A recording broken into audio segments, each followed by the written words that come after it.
बिस्मिल्लाहिर्रहमानिर्रहीम नए टॉपिक زموږ एक्सरसाइज دی. اولنی کوېسچن دی چې 30 کیلوګرام یو آبجیکټ موږ په رسۍ باندې تړلی دی او په رسۍ کې چې کوم ټینشن دی نو هغه د ویټ برابر دی د دې آبجیکټ. نو د دې آبجیکټ ویټ به صحیح نو ویټ چې دی هغه ام جی برابر دی. ام چې دی هغه 30 کې جی دی او جی چې دی 9.8 دی. دا دواړه چې یو بل سره موږ ضرب کو موږ سره د انسر راشي 294. نو سی نمبر موږ سره انسر شو. دویم نمبر کوېسچن کې موږ ته وایي چې موږ یو بال چې د هغې ماس 0.5 کیلوګرام دی په هغې کې 10 میټر پر سیکنډ سکویر اکسلریشن پیدا کول غواړو نو څومره فورس په پکار نو فورس برابر دی د ام ای ام 0.5 دی ای 10 دی. دا دواړه چې یو بل سره ضرب کړو موږ سره به د انسر 5 راشي نو ډي موږ سره انسر دی. دریم کې موږ ته وایي یو بال ای دی او یو بال بی دی. نو دا بال بی چې دی دا په ریسټ باندې دی او د سره بال ای وجنګېږي یعنی بال ای اول په موشن کې و او دا د بال بی سره وجنګېږي چې دا بال بی په ریسټ کې و. نو د کولیجن نه پس د لاندې کې کم کنډیشنز پاسیبل نه دي.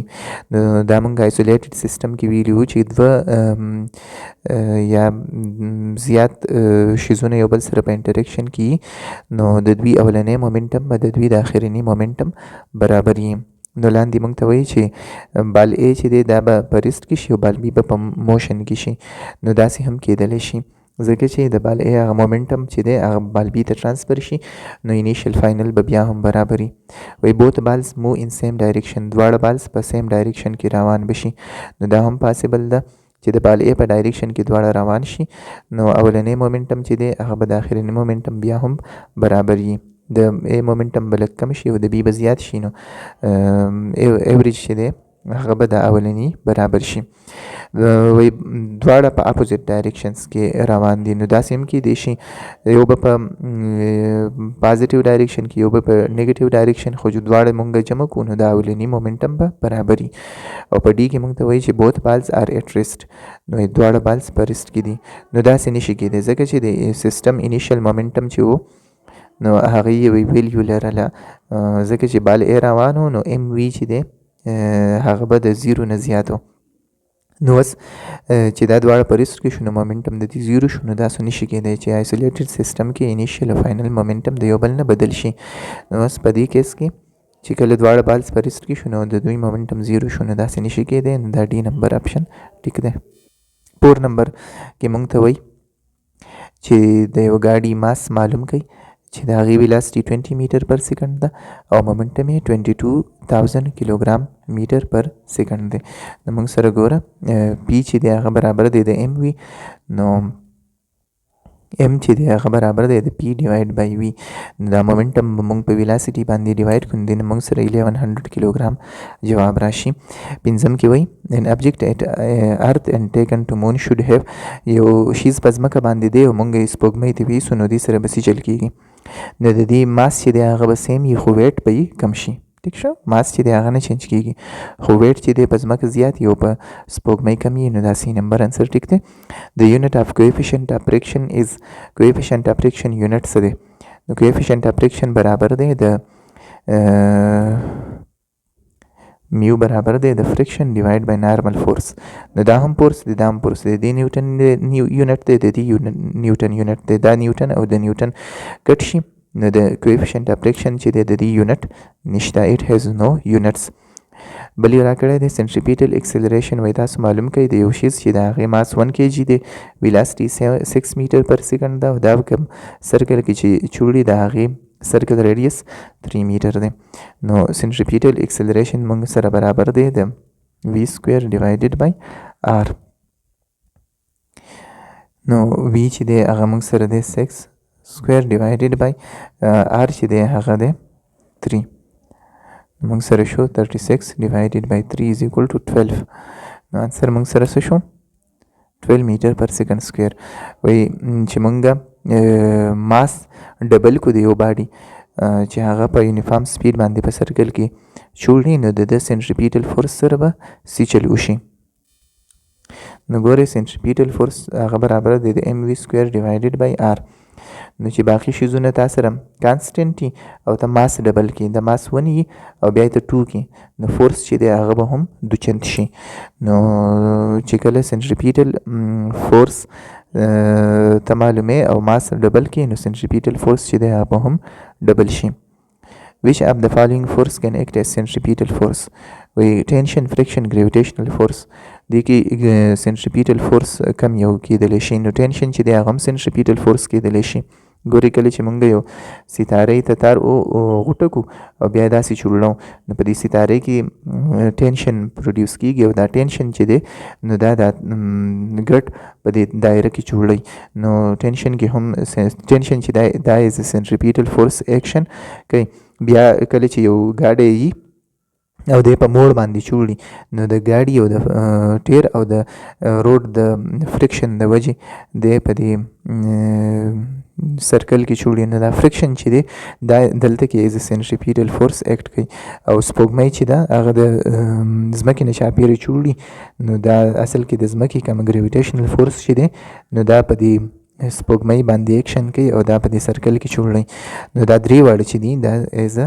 سنټریپیټل فورس ایکشن کولی شي دا 10 نمبر کوېسچن دی چې کله موږ سره یو بس دی هغه روان دی او په دې کې یو خالي سوټ کیس پروت دی د دې په فلور باندې او دا بس په ډېر تیز سپیډ روان دی او دی एकदम بریک ونیسي نو دا سوټ کیس به څه چل به ورسره کېږي دی به شاته ځي که مخکې به ځي که ټوپ به وهي او که خپل په ځای به ولاړي نو ګورئ بس چې وردېدو که نه نو اوس دا دغه چې دی سوټ کیس دی خو به د انرشیا په وجه غواړي چې زه دې روان وی که نه نو بس وردېږي خو دی وایي چې زه دې روان وی نو دی به څه شي دی به مخکې لاړ شي نو که فرض که دا بس ولاړ وی او بیا روان شوی وی نو دی به په شاته راتلو خو چې بس روان دی اوس وردېدو نو دی به په مخکې باندې ځي د انرشیا د وجې او 11 نمبر کوېسچن دی وایي چې نیوټن تړله کې ایکشن او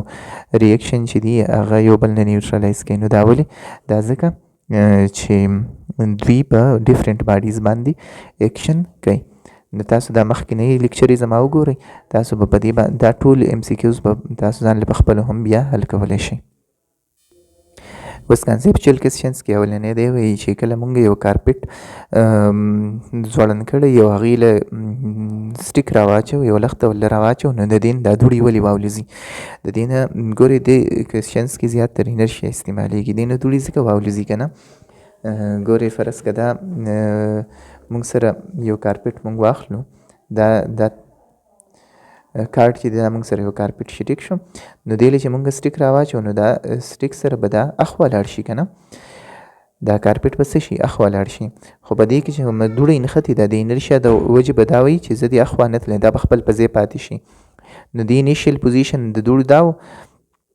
نو دی به وایي چې زه دې خپل په ځای په خو کارپېټ خو په سټیک سره اخوا لاړ نو د انرشیا د وجې دا دوړې چې دی دا خپل په ځای پاتې شوې نو د کارپېټ نه جدا شوې نو په دې طریقه دا موږ ته الوتلي ښکاري اوس وایي چې if your hands are wet and no towel is handy you can remove some of excess water by shaking them why does this work دا هم دغه خبره ده چې موږ سره تولیه نه یو زموږ لاس لامدی نو موږ چې دا لاس داسې کوو نو دې سره څه اوبه زموږ د لاس نه ځي دا ولې ځي ګورئ فرض که زموږ د دې لاس په دې طرف باندې اوبه دي که نه نو موږ چې دا لاس داسې کوو نو زموږ لاس خو اخوا لاړ شي خو دا اوبو دا قطرې وایي چې زه دې اخوا نه تللی دا خپل په ځای دلته کې پاتې شي دا زموږ د لاس نه ارتاوي شي یا فرض که دا په دې طرف اوبه دي نو موږ دا لاس داسې کوو نو زموږ لاس اخوا لاړ شي خو دا اوبو دا قطرې وایي چې زه دې اخوا نه تللی نو کمې چې اوپره قطرې هغه څه وشي ارتاوي شي دریم نمبر دی یو بیلون دی چې هغې کې هوا ده نو کله چې دې نه د هوا موږ ریلیز کړو نو دا بیلون په مخ کې لاړ شي نو دا نیوټن تړله موږ ته څه وایي چې کله ایکشن کېږي د هغې ریاکشن به کېږي نو د هوا شاته لاړ شي او د ریاکشن په توره د بیلون مخکې لاړ شي او دا لاندې پایپ چې دی کوېسچن چې دی دې کې وایي پایپ نه اوبه چې مونږ فایر بریګیډ والا ارتاوي کي نو دا پایپ چې دی دا شاته لاړ شي نو دا هماغه اوبه په مخکې لاړې شي نو پایپ چې دی از ریاکشن په شاته نیوټن تړلی ده وایي ستا یو ګاډی چې دی هغه په لمده خټه کې ونښتو نو سټوډنټان چې دي هغه په دې ګاډي باندې مونږ کېنو او دا ګاډی چې دی نو دا بیا روان شي که نه نو دا ولې دا ځکه چې کله ګورئ فریکشن د وجې ګاډی چې خټو کې ونښلي نو خټو کې فریکشن کم وي په دې وجه باندې دا ګاډی بیا نه روانېږي. موږ ویلو که نه چې فریکشن د ګاډي په روانولو کې زموږ په روانولو کې په دې کې مدد کوي او فریکشن چې دی هغه برابر دی د میو ان. اوس دا ان چې دی دا څه شی دی؟ دا د نارمل فورس دی او دا د ویټ برابر وي. نو چې څومره د یو شیز ویټ زیات وي که نه نو هغومره په ده باندې به فریکشن فورس زیات وي. نو ګاډی ستا ښه دی په خټو کې، نو ته څه چلو کې ته په دې باندې ماشومان کښېنې چې ماشومان کښېنې د هغو هغه ویټ هم د دې ګاډي د ویټ سره یو ځای شي نو څه چلو شي نارمل فورس زیات شي. چې نارمل فورس زیات شي نو فریکشن زیات شي. نو فریکشن په روانولو کې بیا د ګاډي مدد کوي. How does friction help you walk? Is it kinetic friction or static friction? نو friction ستاسو مدد څنګه کوي؟ نو friction چې دی دا مونږ چې روان یو که نه مونږ په ځمکه باندې ایکشن وکړو د ځمکې هغه فریکشن چې دی هغه زمونږ خپې باندې ریاکشن وکړي او مونږ په مخ کې باندې ټیل وهي او دا کاینیټیک دی که سټیټیک دی. دا مونږ چې کم ټایم خپه ایږدو په دې دغه باندې په دې ځمکه باندې که نه نو په دغه ټایم کې زمونږ د خپه ولاړه وي نو دا سټیټیک فریکشن دی. ټیک شو. او بس دوی وایي که نه دا 8 نمبر کوېسچن کې وایي کله چې مونږ هینډ بریک ولګو نو هغه شاته ټیرونه لاک کړي نو چې کله ډېر تیز ګاډی روان وي نو دا هینډ بریک اپلای کولو نقصان به څه وي؟ نو دا انرشیا په دې کې راځي چې کله ته یکدم لږ شاته ټیرونه لاک کړې که نه نو دا مخکې ټیرونه وایي چې زه د روان وی نو دور روان وساتلی شي نو په دې وجه دا ګاډی چې دی دا سکیډینګ وکړي وښویېږي لکه یکدم چې ته ورته یا سکیډ شي وښویېږي دا هم د انرشیا د وجې. کانویر بیلټ دا سرفیس چې دی د 8 نمبر کوېسچن کې وایي دا رف ولې جوړو؟ نو دا رف په دې وجې جوړوي چې فریکشن د وجې دا دغه چې دي په کانویر بیلټ باندې مونږ سامانونه وړو په ایرپورټ کې یا په دې کې یا سامان پرېږدي او هغه سامان روان وي نو که فرض که دا به رف نه وی که نه دا سامان به دې کې ښویېدو نو فریکشن د وجې هغه د سامان موشن اپوز کېږي او هغه خپل په ځای باندې پروت وي. Why does a boatman tie his boat to pillar before allowing the passenger to step on the river bank? کله چې په سمندر کې مونږ چکر ولګو بیا راځو او کوزیږو نو هغه کشتۍ چې ده هغه اول وتړي دا په دې وجې وتړي کله چې مونږ کوزیږو نو په دې بوټ باندې ایکشن اپلای کړو خپل په خپې سره او که فرض که دا یې تړلی نه وی نو دا بوټ به بیا خواطلو واپس په سمندر کې روانېدو. 10 نمبر کې مونږ ته وایي چې په یونیفارم سرکولر موشن کې ویلاسټي کانسټنټ دي او بیا وایي چې اکسلریشن کانسټنټ دي. تپوس رانه کوي نو ویلاسټي به کانسټنټ نه وي ځکه که نه چې مونږ مخکې په سبق کې هم ویلي دي چې په یونیفارم سرکولر موشن کې څه کېږي په هر پوینټ باندې ویلاسټي چینج کېږي ډایرکشن چینج کېږي نو ویلاسټي چینج کېږي. سپیډ یې سیم وي خو ډایرکشن چینج کېږي. ویلاسټي ویکټر کوانټیټي ده نو چې ویلاسټي ویکټر کوانټیټي ده نو ډایرکشن چینج کېدلو سره هم ویلاسټي چینج کېږي. نو په یونیفارم سرکولر موشن کې ویلاسټي چې ده کانسټنټ نه وي. البته اکسلریشن چې دی هغه کانسټنټ وي د هغې ډایرکشن چې دی هغه ټوورډز د سنټر اف د سرکل او په هر پوینټ باندې ټوورډز د سنټر اف د سرکل او سپیډ چې دی نو هغې سیمي خو ویلاسټي چې ده هغې ځکه چینج کېږي چې ډایرکشن یې چینج کېږي او اکسلریشن یې چې دی نو هغه چینج ان ویلاسټي ته وایي. نو چې په هر پوینټ باندې ویلاسټي چینج کېږي نو اکسلریشن پکې پیدا کېږي او د هغې اکسلریشن ډایرکشن ټوورډز د سنټر اف دی سرکل وي. 11 نمبر کوېسچن کې مونږ ته وایي چې کله تاسو یوه ګټه یوې رسۍ ته وتړئ او دا چوړوئ نو تاسو یې که فرض که پرېږدئ که نه نو دا به چېرته ځي؟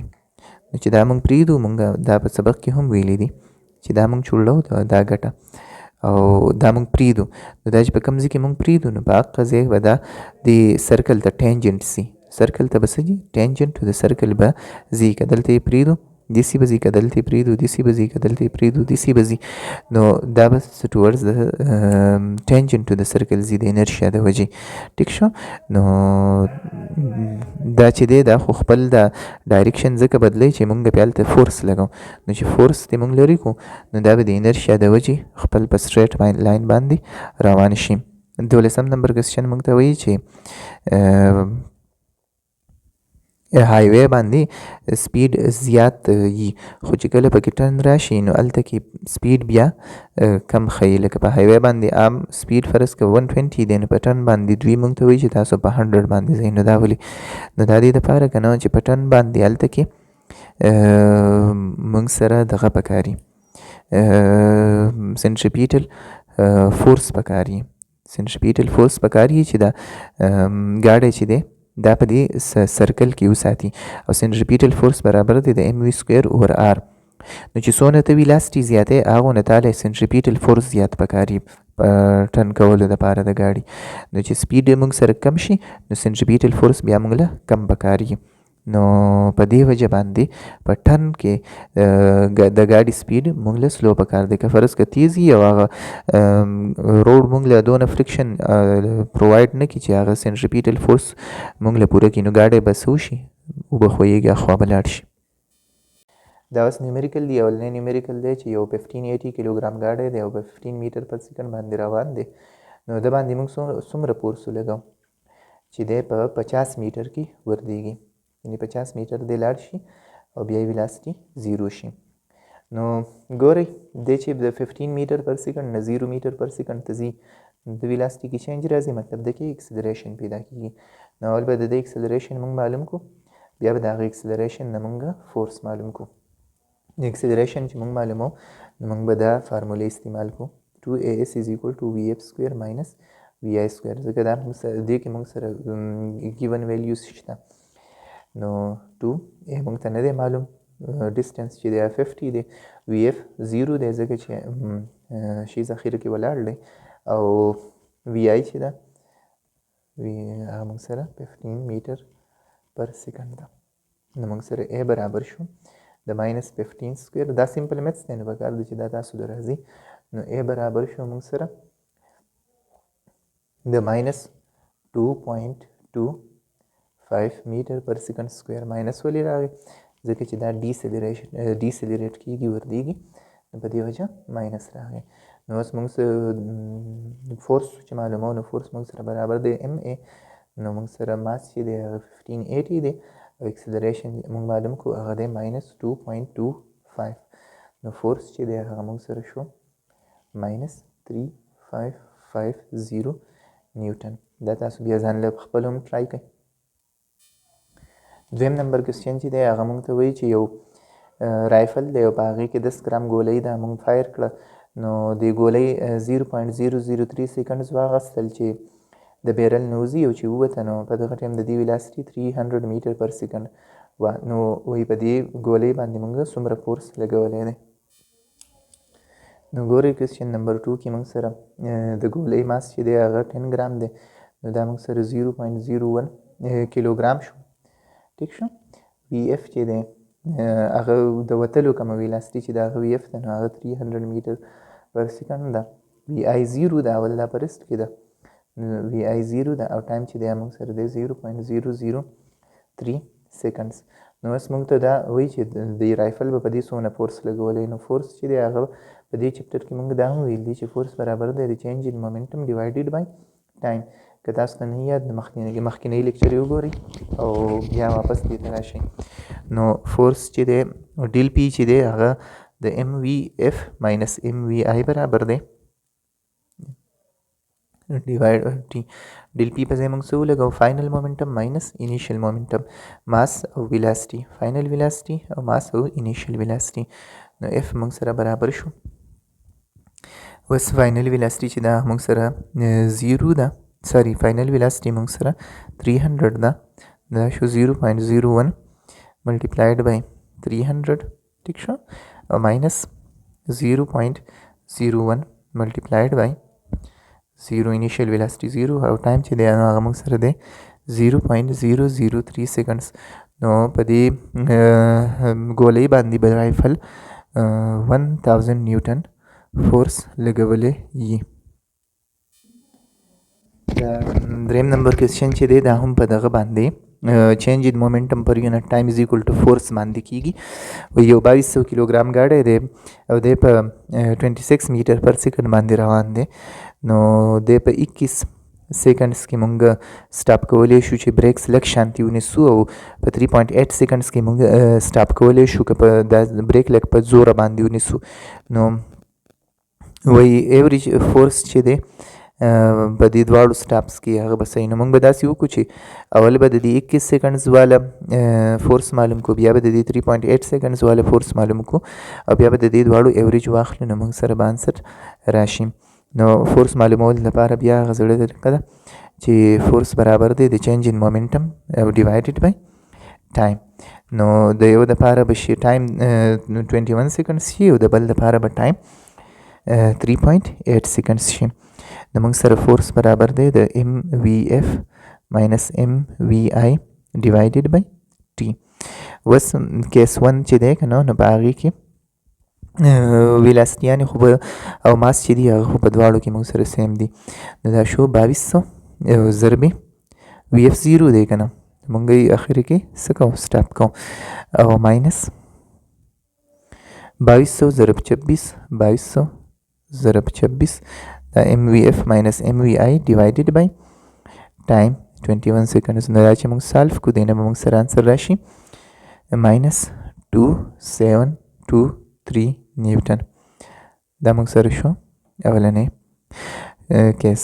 چې کله موږ لږ شان بریک اپلای کو نو په 21 سیکنډز کې به دا سټاپ شي. نو په دې کیس کې په فورس 2723 نیوټن لګېدل دی. نو ستاسو په خیال چې په 3.8 سیکنډز کې دې سټاپ کېږي نو فورس به زیات لګي که کم؟ نو اوس به تاسو اوس ګورئ چې زیات به لګي که کم. نو MVF MVI خو هغه سیم دي. دا شو 2200 او ضرب 0 ماینس 2200 ضرب 26 او تقسیمې. بس دا 3.8 سیکنډز کې سټاپ کېږي. نو فورس چې شو په 3.8 سیکنډز دپاره هغه شو ماینس 15052 نیوټن. ټیک شو. نو دا فورس چې دی دا د دې نه ډېر زیات راغی. ټیک شو، ځکه چې دا 3.8 سیکنډز کې موږ ورته. نو اوس ایوریج فورس چې موږ معلومو، ایوریج فورس نو هغه به برابري د F1 پلس F2 ډیوایډډ بای 2. نو F1 چې دی هغه موږ سره دی ماینس 2723 او ماینس F2 چې دی هغه موږ سره دی 15052. ماینس ځکه راغی چې F2 اصل کې موږ سره ماینس ماینس پلس چې ضرب شي بیا ترې ماینس راځي. نو ما ډایرکټ ماینس ولګو او ډیوایډ بای 2. نو ایوریج فورس موږ سره راغی ماینس 888.7.5 نیوټن. دا کیلکولیشنز تاسو دوباره ځان له وکړئ.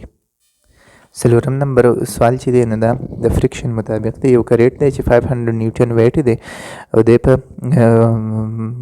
یو فرش باندې پروت دی. نو د دې د راښکودو دپاره چې دا روان شي 230 نیوټن فورس پکار دی. مطلب فریکشن فورس چې دی هغه په دې باندې 230 نیوټن دی. نو د هغې د ریمو کولو لپاره چې فریکشن فورس بیلنس شي نو 230 نیوټن فورس به مونږ په دې باندې لګوو. نو کله چې دا کریټ روان شي نو بیا د دې د کانسټنټ ویلاسټي د موشن دپاره 200 نیوټن فورس پکار دی. مطلب اوس په دې باندې فریکشن 200 نیوټن شو. نو دا ولې اول زیات و بیا کم شو دی؟ دا مونږ په سبق کې ویلي دي. اول دا په ځای باندې ولاړو نو دې باندې چې کم فریکشن و هغه سټیټیک فریکشن و او موږ ویلي چې سټیټیک فریکشن زیاتي. بیا چې دا روان شو نو په دې باندې کاینیټیک فریکشن شو. نو کاینیټیک فریکشن کم یا موږ په دې سبق کې ویلي، تاسو شاته لاړ شئ وګورئ. نو په دې باندې سټیټیک فریکشن 230 نیوټن دی او په دې باندې کاینیټیک فریکشن چې دی هغه 200 نیوټن دی او د ویټ چې دی هغه 500 نیوټن دی. او موږ مخکې ویلي چې ویټ چې دی هغه د نارمل فورس هم برابري. نو دوی موږ ته په دې کې وایي چې کویفیشنټ اف سټیټیک اینډ کاینیټیک فریکشن معلوم کړئ. نو داسې قسمه یو اگزامپل هم موږ په دې کتاب کې کړی دی. اوس به موږ دا کوېسچن هم وکړو. نو ګورئ دا موږ سره شو کوېسچن نمبر 4. موږ له یې راکړي دي چې اف سټیټیک چې دی هغه دی 230 نیوټن او نارمل فورس چې دی هغه موږ سره دی 500 نیوټن. موږ ته وایي چې تاسو میو اس معلوم کړئ. او بیا یې موږ له راکړي دي چې اف کې چې دی هغه موږ سره دی 200 نیوټن او نارمل فورس خو هغه شته دی.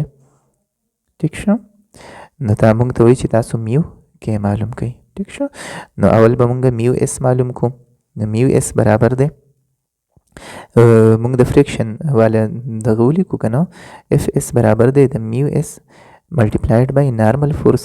نو میو اس چې دی هغه برابر شو د اف اس ډیوایډ بای اف ان. نو دا اف اس او اف ان دواړه موږ له راکړي دي. اف اس چې دی هغه موږ سره دی 230 نیوټن او اف ان چې دی موږ سره دی 500 نیوټن. نو میو اس چې شو هغه موږ سره برابر شو د 0.46 او د دې یونټ نشتی کویفیشنټ اف فریکشن یونټ نشتی. اوس دویم نمبر چې دی موږ ته وایي چې تاسو میو کې معلوم کړئ. نو میو کې برابر شو د اف کې ډیوایډ بای اف ان. نو اف کې چې دی هغه موږ سره دی 200 او اف ان هغه موږ سره 500. نو میو کې چې دی هغه موږ سره برابر شو د 0.4 د دې یونټ نشته. نو وګورئ میو کې چې دی دا 0.4 دی او میو اس چې دی 0.46 دی. موږ ویل دي که نه چې کویفیشنټ اف سټیټیک فریکشن به د کویفیشنټ اف کاینیټیک فریکشن همیشه زیات وي. پنځم نمبر کوېسچن چې دی دا په اټوډز ماشین باندې دی. دا مونږ مخکې ویل دی، تاسو دوباره لاړ شئ وګورئ. دوه ماسز د یو 3 kg دی او بل 5 kg دی. دا یوې پولې ته تړلې شوي دي چې هغې کې فریکشن نشتی.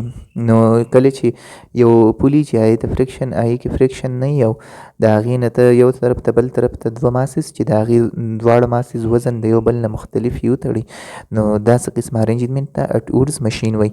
نو په دې کې چې ته اکسلریشن او ټینشن معلومې نو د هغې دپاره موږ ایکویشنز معلوم کړي دي. هغه زه اوس تاسو ته لیکمه، د مخکې کتاب کې شتي، دوباره یې لاړ شئ ځان له وګورئ. موږ به اوس دا کوېسچن حل کوو. نو کوېسچن نمبر 5 کې موږ سره اکسلریشن معلومول دي. د اکسلریشن د اټوډ ماشین دپاره چې د اکسلریشن معلومې هغې فارموله ده M1 minus M2 divided by M1 plus M2 او multiplied by G. نو M1 او M2 چې دي هغې موږ له راکړي دي. M1 دی 5 M2 دی 3 او دا موږ چې په دې فارمولې کې پوټ کړو جی چې دی موږ سره دی 9.8. نو موږ سره اکسلریشن راغی 2.45 میټر پر سیکنډ سکویر. اکسلریشن په دې ماسس کې په دواړه ماسس کې به دغه اکسلریشن وي. او ټوټ ماشین دپاره چې ټینشن موږ معلومو نو ټینشن ایکویشن هم موږ ډیرایف کړی و په دې کوېسچن مخکې هغه سبق کې. هغه دی 2m1 m2 ډیوایډ بای m1 پلس m2 انټو جی. نو اوس په دې کې ویلیوز پوټ کړئ 2 into 5 into 3 او ډیوایډ بای 5 پلس 3 او ملټیپلایډ بای 9.8. نو دا چې تاسو حل کړئ دی نه به موږ سره انسر راشي 36.75 نیوټن. نو د پولې دواړه طرف ته به په دې سټرینګ کې ټینشن چې هغه به یي 36.75 نیوټن.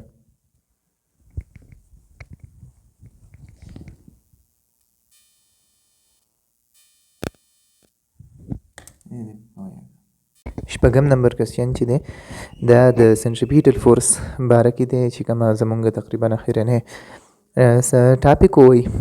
یو ټیر باندې چې د هغې وزن 45 کیلوګرام دی، یو ریم سنټریپیټل فورس لګئ چې د دې ټیر ریډیس 0.48 میټر دی او د دې سپیډ چې دی نو 30 میټر پر سیکنډ دی. نو سنټریپیټل فورس معلومول بس اسانه طریقه ده او که هغه تاسو ته نه یاد نو اولې لاړ شئ او ویې ګورئ. نو اف سی برابر دی د ام وی سکویر ډیوایډډ بای آر. دا ټول ویلیوز ماس دی، دا ویلاسیټي ده او دا ریډیس دی. دا ټول ویلیوز یې موږ له راکړي دي. ماس چې دی هغه موږ سره 45 دی، ویلاسیټي چې ده هغه 30 ده او ریډیس چې دی 0.480 دی. نو موږ سره سنټریپیټل فورس چې دی هغه برابر شو د 84375 نیوټن. دا موږ سره سنټریپیټل فورس شو. اسانه طریقه ده. ټیک شو. اووم نمبر چې دی نو دا هم د سنټریپیټل فورس باره کې دی. یو موټر سایکلیسټ دی چې دی په سرکولر پات باندې روان دی په چې د هغې ریډیس 5 میټر دی، د سپیډ 10 میټر پر سیکنډ دی او د رایډر او د موټر سایکل دواړو په شریکه وزن 150 kg دی. نو سنټریپیټل فورس معلوم کړئ. نو هم دغه له پاسه طریقه ده چې اف سی برابر دی د ام وی سکویر اوور آر. نو دا نور هر څه چې موږ له راکړي بس دا پکې پوټ کړئ. نو موږ سره راشي 150 ملټیپلایډ بای 10 سکویر او ډیوایډډ بای ریډیس 5. نو موږ دا چې تاسو ته حل کړئ نو موږ سره به آنسر راشي 3000 نیوټن. او اتم نمبر سوال چې دی شپږم نمبر سوال هم د دغه باره کې دی، سنټریپیټل فورس باره کې. یو ګاډی دی 1000 کیلوګرام وزن یې دی، سرکولر روډ باندې روان دی، 80 میټر پر سیکنډ سپیډ دی او 800 میټر د دې سرکولر روډ ریډیس دی. نو سنټریپیټل فورس معلوم کړئ. همدغه له پاسه آسان ایکویشن دی چې اف سی برابر دی د ام وی سکویر ور آر. دا هر څه یې موږ له راکړي دي، ماس یې 1000 دی او ویلاسټي 80 ده او ریډیس یې 800 دی. دا چې موږ یې کیلکولیټ کړو، دی نه موږ سره راشي 800 نیوټن. د پاره 800 نیوټن فورس پکار دی.